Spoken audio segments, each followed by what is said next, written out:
It's really person before the war in Iran to Israel na pinapabagsak nilang Israel, the God land of Jerusalem. You know what? Bago nangyari yon, tingnan mo ang nangyari ngayon before the war in power. All Muslim country is destroyed to the flooding disaster.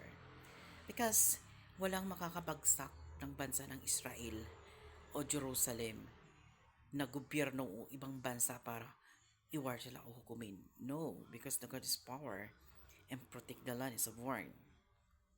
Pag pumayag ang God na babagsak ang Israel, ma-destroy at ang Jerusalem, yan ay tanda ng hukom na God is coming soon. Like me, I am protected to Israel in Jerusalem.